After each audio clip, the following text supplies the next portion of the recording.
एक बार की बात है। हिमालय की हरी भरी घाटियों में बसे एक छोटे से गांव में अर्जुन नाम का एक युवा लड़का रहता था।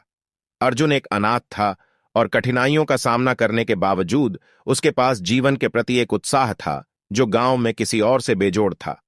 अर्जुन के दिन जिज्ञासा और दुनिया में बदलाव लाने की इच्छा से भरे हुए थे।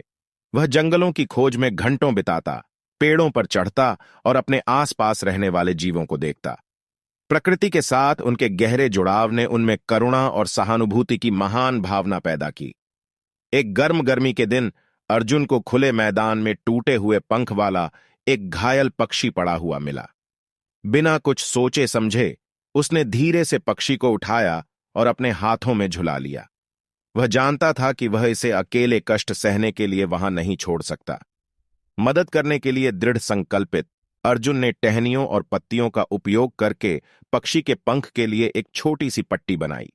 धैर्य और देखभाल के साथ उन्होंने कई हफ्तों तक पक्षी की देखभाल की और उसे फिर से स्वस्थ कर दिया। जैसे ही अर्जुन की दयालुता की खबर पूरे गांव में फैली, वह सभी के लिए आशा और प्रेरणा का प्रतीक बन गया। लोग उनके चमत्कारी उपचार स्पर्श की तलाश में घायल जानवरों और पक्षियों को उनके पास लाने लगे। अर्जुन को गांव के दिलों का उपचारक के रूप में जाना जाने लगा। साल बीतते गए और अर्जुन की प्रतिष्ठा बढ़ती गई। एक दिन पड़ोसी शहर के एक प्रमुख आध्यात्मिक शिक्षक ने इस युवा लड़के के बारे में सुना और उससे मिलने का फैसला किया। शिक्षक अर्जुन की निस्वार्थता और सभी जीवित प्राणियों के अंतर संबंध की गहरी समझ से आश्चर्यचकित थे। आध्यात्मिक गुरु ने अर्जुन से पूछा, तुम्हारा रहस्य क्या है युवा? तुम्हारे पास इतना असीम प्रेम और करुणा कैसे है?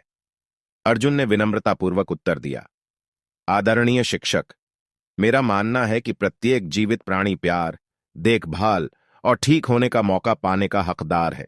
जब हम सबसे छोटे प्राणी के प्रति भी दया दिखाते हैं तो हम एक लहर पैदा करते हैं जो पूरे विश्व में फैल जाती है। एक समय में एक दिल से प्यार फैलाना मेरे जीवन का उद्देश्य है।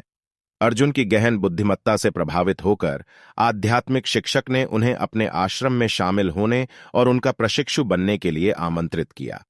अर्जुन ने निमंत्रण स्वीकार कर लिया और ज्ञान, बुद्धिमत्ता और मानव आत्मा की गहरी समझ हासिल करने के लिए आध्यात्मिक शिक्षक के मार्गदर्शन में कई साल बिताए।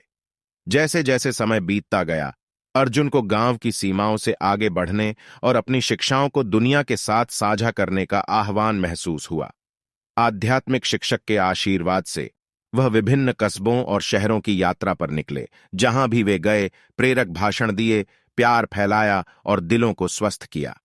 अर्जुन का संदेश जीवन के सभी क्षेत्रों के लोगों के बीच गूंज उठा और जल्द ही वह एक प्रसिद्ध प्रेरक वक्ता और अनगिनत व्यक्तियों के लिए आशा का प्रतीक बन गए। उनकी बातचीत करुणा, लचीलेपन और प्रेम की परिवर्तनकारी शक्ति की कहानियों से भरी हुई थी। एक दिन एक बड़े दर्शक वर्ग को संबोधित करते हुए अर्जुन ने अपना व्यक्तिगत मंत्र साझा किया, भय पर प्यार, उदासीनता पर करुणा और क्रूरता पर दया चुनें। साथ मिलकर हम एक ऐसी दुनिया बना सकते हैं जहां हर दिल को सांत्वना मिलेगी और हर आत्मा पनपेगी। अर्जुन की बातें हजारों लोगों के दिलों को छू गईं और उनका संदेश जंगल की आग की तरह फैलने लगा। दुनिया के सभी कोनों से लोगों ने सहानुभूति और समझ की संस्कृति को बढ़ावा देते हुए दयालुता के यादृच्छिक कृत्यों का अभ्यास करना शुरू कर दिया। जैसे जैसे साल बीतते गए, दुनिया पर अर्जुन का प्रभाव बढ़ता गया। उनके नाम पर प्रेम और करुणा फैलाने के लिए समर्पित संगठन स्थापित किए गए और उनकी शिक्षाओं को स्कूल के पाठ्यक्रमों में एकीकृत किया गया।